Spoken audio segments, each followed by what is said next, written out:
Alright, you guys, welcome back to our sweet videos of sweetness.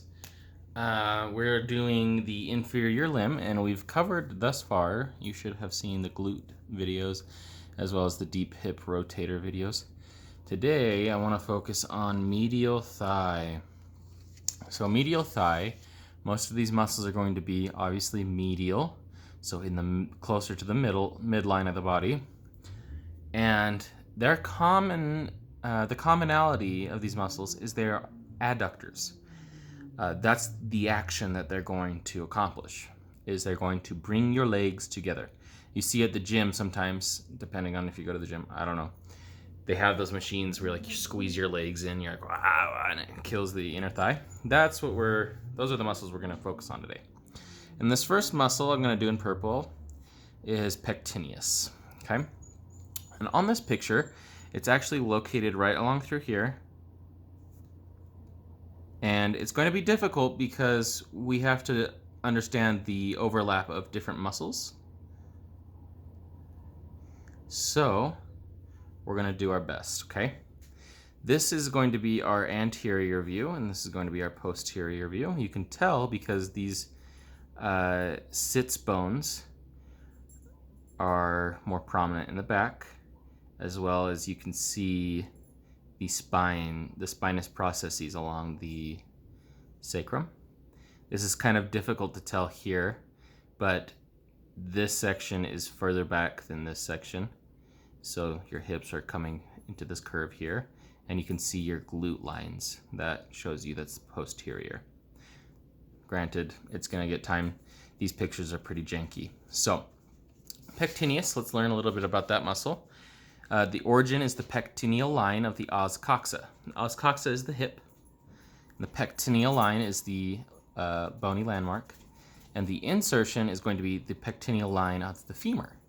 So it travels from this pectineal line from the hip all the way down. This looks like it's going behind and attaching on the pectineal line on the back of the femur. You can see here on the back side, it attaches there.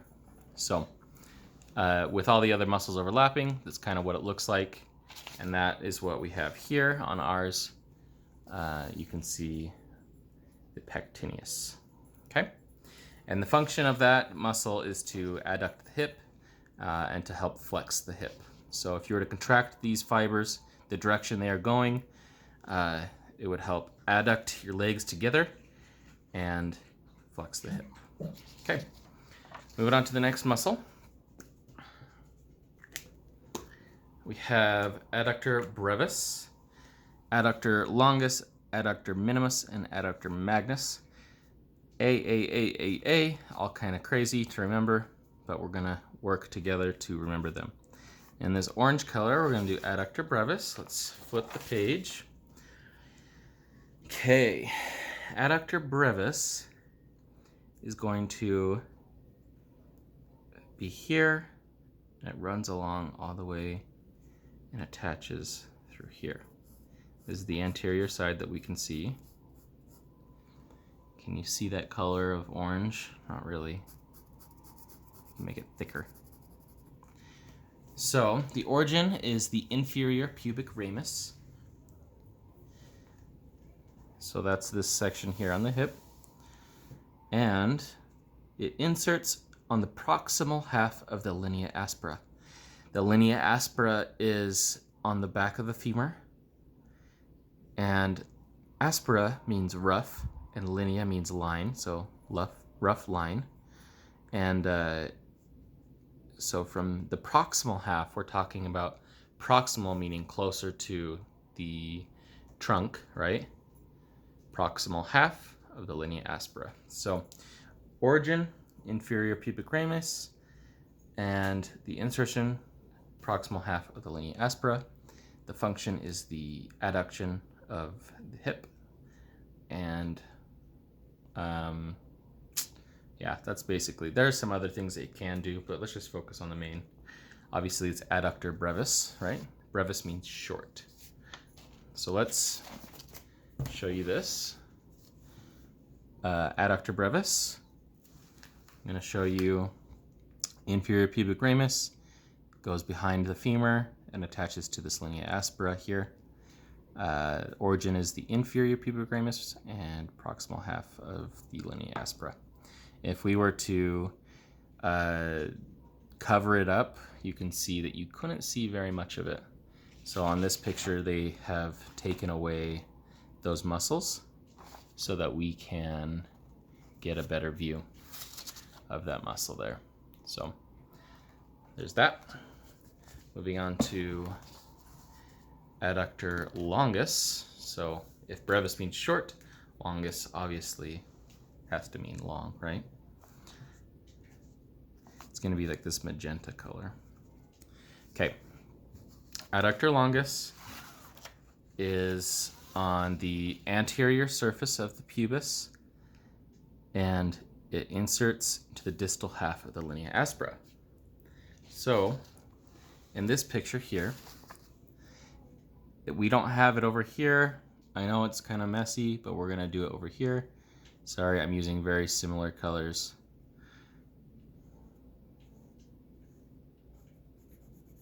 They're not that similar, I guess, but similar enough. That's the Adductor longus. You can do better coloring than that. I'm just being quick about it. Pubis is here. Distal half linea aspera, the back of the femur, posterior side of the femur. If you can see here, you really can't see it at all. It's just this little dot. They've been nice enough to show it to us. Actually, no, I did this wrong right here. This is the muscle. Silly me, you can see it. It's an adductor muscle. This book is from like 5 years ago, so let's jump. Again, the function is adduction. Jump into the next muscle, the Adductor Minimus. If we know minimus means minimal or small, then Adductor Magnus is going to be big and huge. So let's flip the page here. The Adductor Minimus originates the inferior pubic ramus, and it inserts the medial edge of the gluteal tuberosity. So on our picture, we're gonna have to look at the posterior side. So we're looking here, and it looks like we can get a small glimpse of it right behind. It's deep to your hamstrings, which are going to be right here.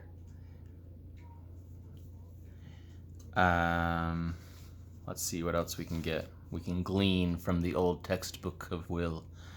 Function, adduction of the hip, obviously.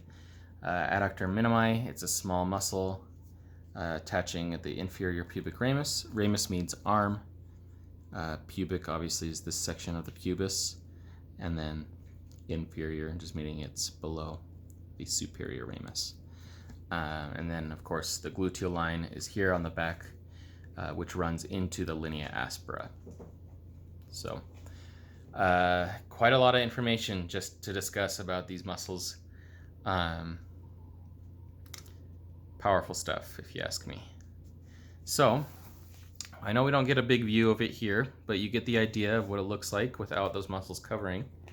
But the reason that they give us such a small portion is because this Adductor Magnus is so large. I'm going to do like a darker blue. I don't know what color.